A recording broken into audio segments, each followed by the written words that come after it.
నల్గొండలో మంత్రి Komatireddy Venkatareddy press meet. KCR దొంగ దీక్షలు చేశాడు. మాటలతో 10 ఏళ్లు కేసీఆర్ రాజకీయాలు చేశాడు. 41 కిలోల నువ్వు కొడితే లేబర్ అని అంటున్నావు. 82 కిలోల నేను కొడితే మీ ఫామ్ హౌస్ ఉంటుందా? అసెంబ్లీకి వచ్చి మాట్లాడు, బయటకు వస్తా అంటున్నావు కదా, ఏ జిల్లాకు పోదామో రా.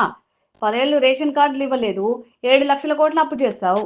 14 బయటకు వచ్చి ఏమన్నాడు ఆయన మాటలు, నేను కొడితే మామూలుగా ఉండదంట.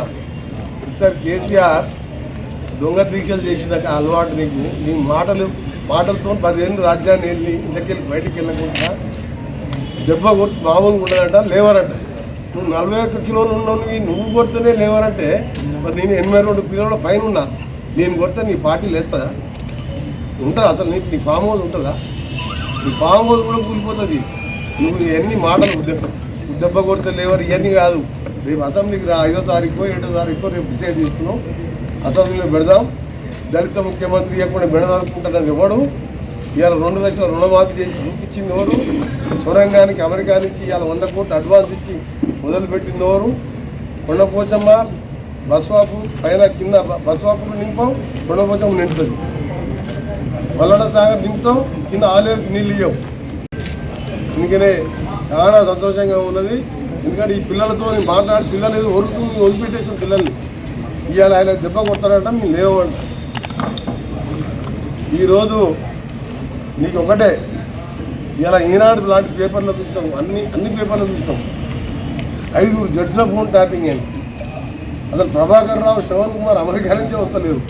2 సార్లు సార్ కేటీఆర్లో సార్ హరీష్ రావు పంపి మీరు రాకని, మీరు వస్తే మేమందరం జైల్లోకి పోతామని చెప్పి కేసీఆర్ హరీష్ రావుని పంపించింది. ఏ ఫ్లైట్లో పోయిండో ఆ రోజు నేను ఒక్కనే ఫ్లైట్ నెంబర్ బోర్డింగ్ కార్డుతో సహా ప్రూవ్ చేసిన.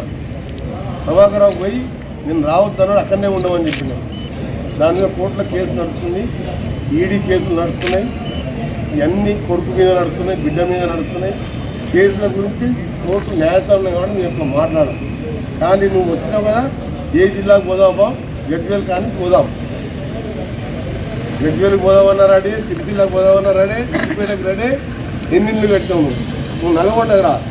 ఎగ్జాంపుల్ దత్తత తీసుకున్నావు కదా, 979 ఇల్లు కట్టి ఒక్క ఇల్లు కూడా ప్రొవైడ్ చేయకుండా ఇప్పుడు ఇవాళ 3 కోట్లు పెట్టి రిపేర్ చేపిస్తాను. నేను నా MLA SDF fund, collector fund పెట్టి రిపేర్ చేసి పేదోళ్ళకి ఇచ్చుకుంటా. మళ్ళీ కాన్సెంట్ 3500 ఇల్లు ఇస్తున్నాం. 10 ఏళ్ళు రేషన్ కార్డు కొట్టలేను. ఇవాళ రైతు భరోసా 20% పెంచి 12,000 వేసినాం. ఇవాళ రైతులకు 50 లక్షల కుటుంబాలకు నెలకు 200 యూనిట్లు ఫ్రీ అంటే నెలకు 1000 రూపాయలంటే సంవత్సరానికి 12,000 ఫ్రీగా చేస్తున్నాం. నువ్వు 7 లక్షల కోట్లు అప్పు చేసి 6,000 కోట్లు మిత్తి కట్టాలి, 7,000 కోట్లు ఒరిజినల్ కట్టుకుంటా 18,000 కోట్ల రూపాయలు జీతాలు ఇవ్వాలి. పెన్షన్స్ జీతాలు కలిసి 18,000 కోట్లు మొత్తం కలిసి అంత ఖర్చు, రాష్ట్ర ఆదాయం కానీ ఇంట్రెస్ట్ కానీ. అయినా సరే పైసా జమ చేసి ఈరోజు ప్రభుత్వం ముందుకు పోతున్నది. మీ అందరికీ తెలుసు. ఒక్క రేషన్ కార్డు పేరు తెలంగాణ, ముద్ర పేరు తెలంగాణ. అసలు తెలంగాణ తల్లి విగ్రహం లేదు, అసలు తెలంగాణ పార్టీ లేదు. టీఆర్ఎస్ పార్టీని బీఆర్ఎస్ఏ మార్చుకున్నావు. నువ్వేం పడగొడతావు, నువ్వేం తొక్కుతావు మమ్మల్ని. పార్టీని నువ్వే మార్చుకొని టీఆర్ఎస్ పై బీఆర్ఎస్ అని నీ పార్టీని నువ్వే మొదలుపెట్టుకున్నావు. ఎప్పుడైతే దళితులను మోసం చేసినామో, 2వసారి ఎన్నికల ముందు దళిత బంధువు ఫోన్లలో మెసేజ్లు పంపించి ఓట్లేసాం.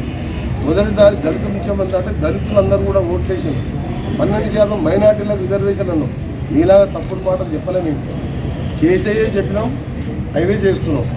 ఇంకా ముందు అయినా సరే ప్రతి ఒక్కటి చేస్తున్నాం. చెప్పని మూసి కూడా చేస్తున్నాం, క్లీనింగ్ ఇవ్వాలి. అందుకని నువ్వేదో బయటకు వచ్చి మాట్లాడితే రోడ్డు భయపడతావు లేడు. ఇక్కడ నీలాగా దొంగ మాటలు చెప్పి దళితులు చేస్తా అని చెప్పి నువ్వు అధికారం రాలేదు. 6 గ్యారంటీలు సోనియా గాంధీ ఆంధ్రప్రదేశ్లో పార్టీ అంతా మొత్తం ఒక వార్డు మెంబర్ లేడు మాడు. అక్కడ పార్టీ పోతుందని కూడా తెలంగాణ ఇచ్చింది సోనియా గాంధీ. 2 సార్లు కేసీఆర్ మాటలను మోసపోయినాం. అసలు తెలంగాణ కాంగ్రెస్ గెలిపించాలంటే ప్రజలు గెలిపించిండ్రు. మళ్ళా కూడా మేమే గెలుస్తాం. మీతో ఏమీ కాదు, ఏమీ చేయలేవు. ఎప్పుడైతే పార్లమెంట్లో అసెంబ్లీలో కొద్దిగా 39 సీట్లు వచ్చినాయి, పార్లమెంట్లో వచ్చేసరికి 9 సీట్ల 3వ ప్లేస్ 7వ ప్లేస్ డివైడ్ పోయింది. నేను చేసేది ఏముంది? రేపు లోకల్ బాడీ ఎలక్షన్ చూసుకుందాం. ఒక జిల్లా పరిషత్ ఛాలెంజ్ చేస్తున్నాం.